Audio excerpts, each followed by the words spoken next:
नमस्कार, आर्य न्यूज देख रहे हैं आप। मैं हूं आपके साथ पल्लवी सिंह। रुक करेंगे इस वक्त की बड़ी खबरों की ओर। शुरुआत करते हैं बिजनौर से, जहां पिछले काफी दिनों से चोरी छुपे प्रशासन की आंख में धूल झोंक रहे नकली खाद बनाने वाले मिलावटखोरों पर कार्रवाई की गई। बता दें आपको कि ऐसे ही एक मिलावटखोर के गोदाम में छापेमारी की गई है और इस छापेमारी के दौरान पुलिस प्रशासन ने अफसरों के साथ मिलकर गोदाम से कई ब्रांडेड कंपनियों के नकली उर्वरक खाद को बरामद किया है। आपको बता दें कि यहाँ पर सैकड़ों खाली बैग और भरे हुए खाद के बैग बरामद किए गए और पुलिस ने मौके से गोदाम से एक मिलावटखोर आरोपी को भी गिरफ्तार कर लिया है। साथ ही साथ आपको ये भी बताते चलें कि प्रशासन के अफसरों ने मुखबिर की सूचना पर गोदाम में छापेमारी की थी और इसी दौरान बड़े पैमाने पर कई ब्रांडेड कंपनी के बैग में नकली उर्वरक कृषि खाद बरामद हुआ है। सैकड़ों बैग में कई कुंतल नकली उर्वरक खाद बरामद होने पर कृषि विभाग और प्रशासन के अफसरों के पैरों तले जमीन खिसक गई। इस गोदाम से कच्चा रासायनिक खाद्य पदार्थ भी बरामद किया गया है। साथ ही साथ मशीन में कई उपकरण भी बरामद हुए। पुलिस ने मौके से एक मिलावटखोर को रंगे हाथों गिरफ्तार किया है। अब पुलिस और प्रशासन के अफसर मिलावटखोर से बारीकी से पूछताछ करने में जुटे। 600 बैग हैं। खाली बैग वर्टाको के 100 हैं। 5 केजी के 100 बैग हैं। खाली बैग जिंक सल्फेट मोनोहाइड्रेट के 75 हैं। खाली बैग खाली बॉटल है 500 ml और 1 लीटर की 2500 बॉटल है। फटेरा की पैकिंग है। गत्ते की 500 पेटियां हैं और म्यूरेट ऑफ पोटास 50 केजी के 4 बैग। मौके से किसे पकड़ा है? मौके से इस गोदाम के जो मालिक हैं अनुराग जैन हैं और 2 श्रमिक पकड़े गए। ठीक। अच्छा, कोई पाउडर भी पकड़ा गया सर? इनमें पैकिंग किस चीज की जा रही है? पैकिंग फेरस सल्फेट की जा रही है, जो कि सामने ये है, ढेर पड़ा हुआ है, इसकी पैकिंग की जा रही है। तो गोदाम पकड़ी गई है जिसमें विभिन्न प्रकार के उर्वरक के साथ साथ जिप्सम की गोलियां, नमक और इसमें रेता पकड़े गए हैं। उसके साथ साथ विभिन्न इफ्को, क्रिब्को, उत्तम DAP, वर्टाको और इसके साथ साथ सागरिका और मोनोजिंक के खाली कट्टे भी पकड़े गए हैं। इसके साथ साथ यहाँ पर जो है वजन तौलने की मशीन, सिलाई की मशीन, जनरेटर भी पकड़ा गया है, जिससे पूरी तरह स्पष्ट है कि यह गोदाम एक तो अवैध गोदाम है, इसका कोई लाइसेंस नहीं है और साथ ही साथ यहाँ पर उर्वरकों की फतेहपुर में संदिग्ध परिस्थितियों में एक नवविवाहिता की मौत हो गई है। बताया जा रहा है कि नवविवाहिता ने फांसी लगाई हुई थी और नवविवाहिता की मौत से अब परिजनों में कोहराम है। सूचना पर पहुंची पुलिस ने शव को कब्जे में लेकर पोस्टमार्टम के लिए भेज दिया है। हालांकि मायके पक्ष की तरफ से ससुराल जनों पर हत्या का आरोप लगाया गया है। इसी के तहत पुलिस को तहरीर भी सौंपी गई और पुलिस ने अब तहरीर को लेकर इस पूरे मामले की जांच शुरू कर दी है। सुल्तानपुर के घोष थाना के क्षेत्र के अंतर्गत सलेमपुर गांव का ये पूरा मामला बताया जा रहा है।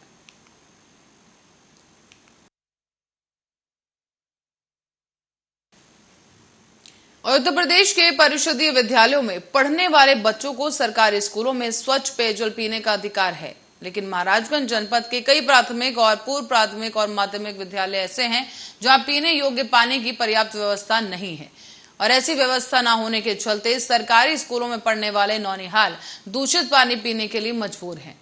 तो वहीं जब इस मामले की जानकारी जिलाधिकारी को हुई तो जिलाधिकारी ने संबंधित विभाग को 1 हफ्ते के अंदर ही तत्काल जिले भर के सरकारी विद्यालयों में जहां पर भी पीने योग्य पानी की समस्या है वहां पर जाकर जांच करवाने और शुद्ध पेयजल व्यवस्था बहाल करने के निर्देश दिए गए हैं।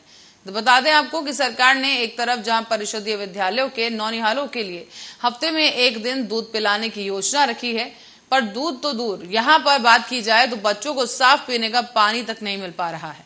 कारण यह है कि कहीं ज्यादातर स्कूलों में हैंडपंप ही खराब हैं। बावजूद इसके इनकी मरम्मत नहीं करवाई जा रही और तमाम समस्याओं को देखते हुए 1 हफ्ते का ये समय दिया गया है, जिसके अंदर तमाम समस्याओं का समाधान करने के निर्देश दिए गए। जो सरकारी हैंडपंप है, नल खराब हो गया है, प्रधान जी से कहा गया है, ध्यान दे रहे हैं, बनवाने जा रहे हैं। उसका अंदर का जो पाइप है टूट गया है, बहुत जल्दी करें बन जाएगा। तब तक बगल के नल से काम चलाया जा रहा है। तो पानी वो सही है क्या? हाँ, 110 फुट है। अच्छा, तो बच्चों के लिए पानी के लिए दिक्कत है ना फिर? हाँ, वही पानी हम लोग। खबर अब प्रयागराज से है, जहां पर पूरा मुफ्ती पुलिस द्वारा 4 शातिर लुटेरों को गिरफ्तार किया गया है। इन लुटेरों के पास से पुलिस ने कब्जे से अलग अलग घटनाओं में लूटे गए 13 विभिन्न कंपनियों के एंड्रॉइड फोन, लूटी गई चेन जिसकी बिक्री के 3,700 रुपए नगद बरामद किए गए। साथ ही साथ इस पूरी घटना में प्रयुक्त की गई चोरी की मोटरसाइकिल और चोरी का एक लैपटॉप समेत 7 अदद अवैध देसी बम बरामद कर लिए गए हैं।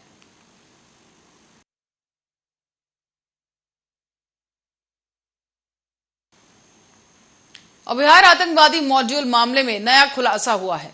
जांच में सामने आया है कि आरोपियों को कतर से क्रिप्टो करेंसी के रूप में फंडिंग की जा रही थी।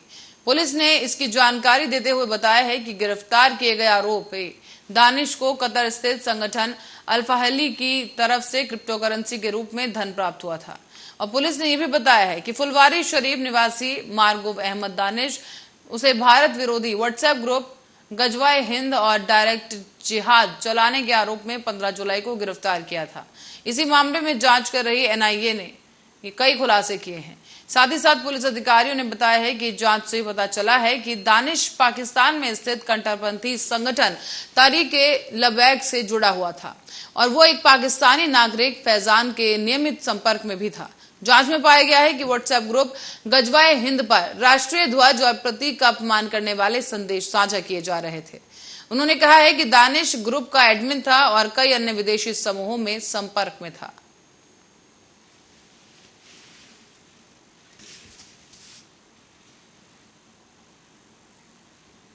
और देश भर में आज अग्निपथ योजना के तहत एयरफोर्स में अग्निवीरों की भर्ती परीक्षा आयोजित हो रही है।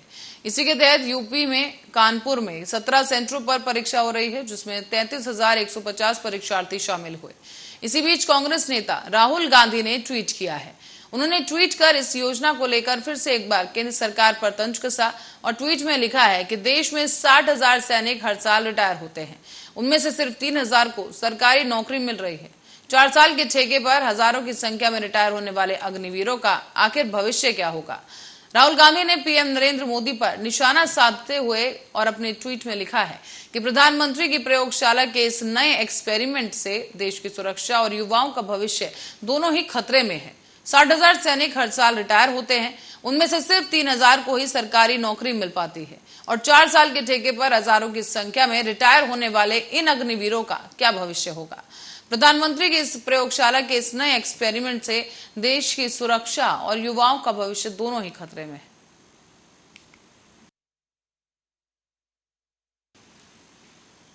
रुक करते हैं मिर्जापुर की ओर, जहां पर एक बार फिर से डायरिया का प्रकोप बढ़ता जा रहा है। जिले के अति पिछड़े हलिया ब्लॉक में बहोड़ा गांव में मिले 1 दर्जन से अधिक डायरिया के मरीज, जिन्हें पीएचसी में भर्ती कराया गया है।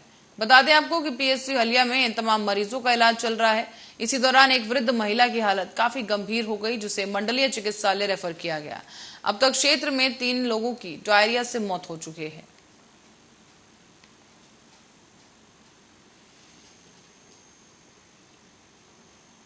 और चुनार पुलिस ने करीब 11 लाख की हेरोइन के साथ शनिवार को ही 2 अभियुक्तों को गिरफ्तार कर लिया है।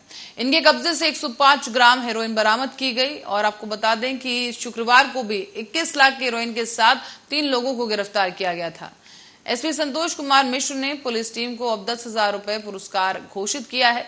मुखबिर की सूचना पर मेडिया तिराहा पक्की सड़क शमशान घाट के पास से इन 2 अभियुक्तों को गिरफ्तार किया गया।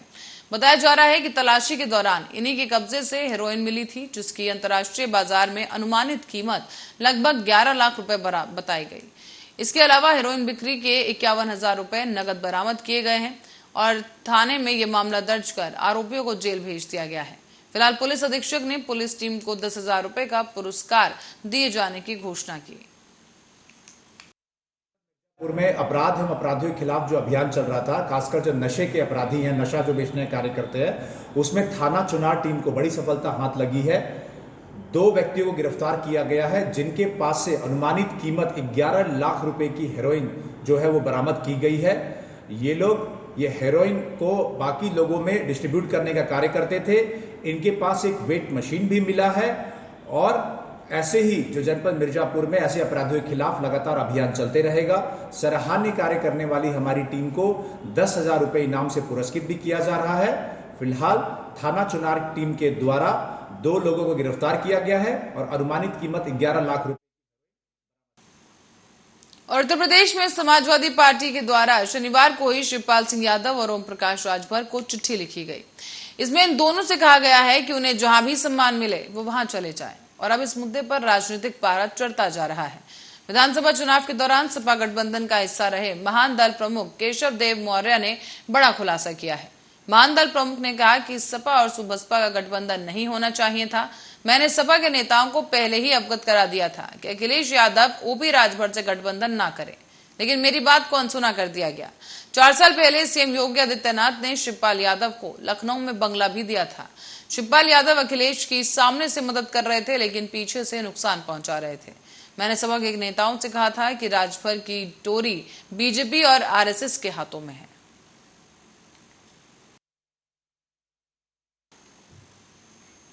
और इस बीच पुलिस अधीक्षक आलोक प्रियदर्शी के निर्देशन के चलते और अपर पुलिस अधीक्षक की देखरेख में नशीले पदार्थों पर लगातार रोक लगाई जा रही है। इसी में आज रायबरेली पुलिस को बड़ी कामयाबी मिली। और आपको बताते चलें कि सूचना अधिकारी और तमाम पुलिस के आला अधिकारियों समेत टीम ने यह अभियान चलाया है। और इसी के तहत लखनऊ में प्रभारी निरीक्षक के साथ एक बड़ी कामयाबी हासिल की गई। 4 क्विंटल 48 किलोग्राम अवैध गांजा बरामद किया गया है, जिसकी कीमत करीब 4.5 करोड़ रुपए बताई गई। अधिसूचना के आधार पर एक टैंकर से गांजा कहीं बाहर ले जाया जा रहा था। सूचना पर भदोकर थाना क्षेत्र के अंकुर ढाबा तिराहा दरियापुर चौराहे के पास से एक युवक को गांजे के साथ बरामद किया गया है।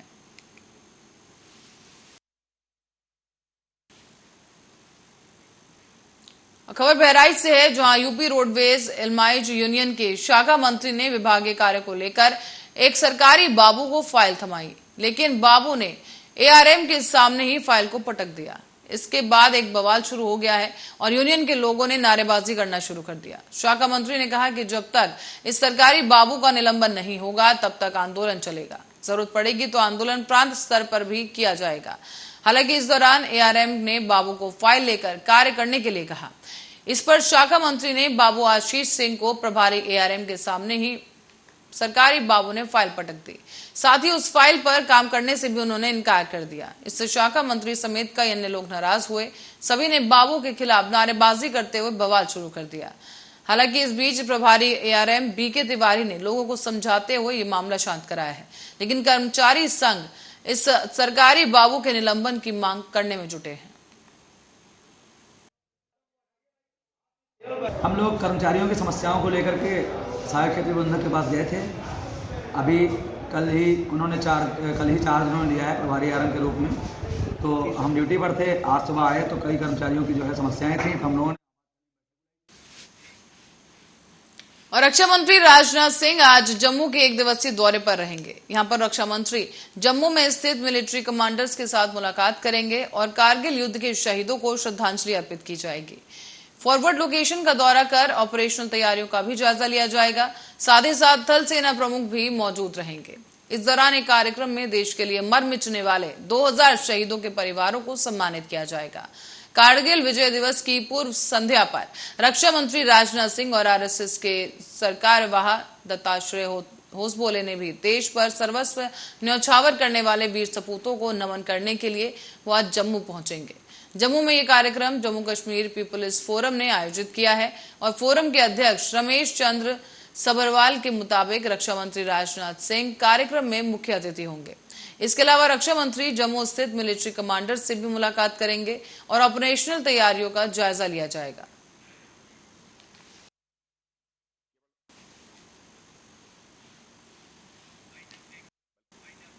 और इसी के साथ ही फिलहाल के लिए बुलेटिन में इतना ही। आप बने रहे हमारे साथ, देखते रहे आर्या न्यूज।